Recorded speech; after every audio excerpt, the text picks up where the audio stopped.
Fogiti tena nandrakina ela funanjarinofe Amtalote gondo zen mabiti moto zambogongo Famizoti ni azuna lafcho pati chilongo Ulumutia pisamina nganu fieni nganaze Fazoti yo kontreranze Bede kalaze Nanjarinofe Nanjarinofe Nanjarinofe Raja bizengi Nanjarinofe Nanjarinofe Nanjarinofe Nanjarinofe Raja bizengi Nanjarinofe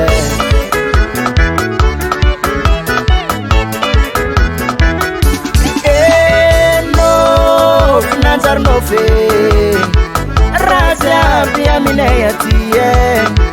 Vitimbuka tana eni zuto Fogiti tena nandrakina ela funanjarinofe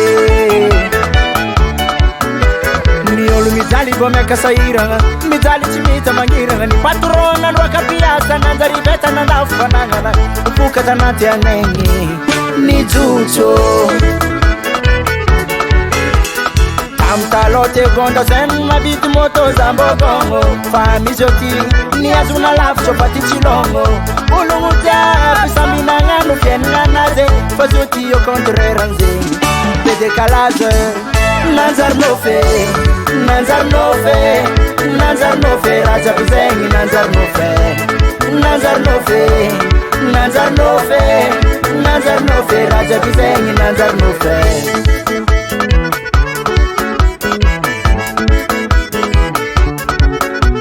Sufana tenanga bawa kajabe Ketika latika kade Rana tenanga zala mwana mwafade Lindra zaetanza Wela bani ya nunga turuafwa Nanjarinofe Nanjarinofe Nanjarinofe Raja bizengi Nanjarinofe Nanjarinofe Nanjarinofe Nanjarinofe Raja bizengi Nanjarinofe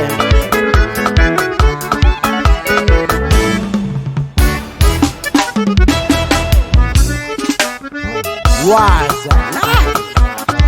Rana nginlwa Sibofa nungwangan zanga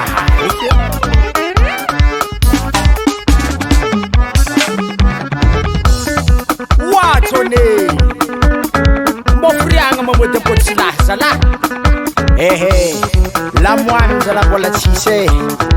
Ana siya vandro Fatamne Ni vatike fianage Ni George vidijiro Ni vatike fianage Ni vidilavani Ni vatike fianage Cafe Nidi Ni vatike fianage Na tuzi fatima por senzatu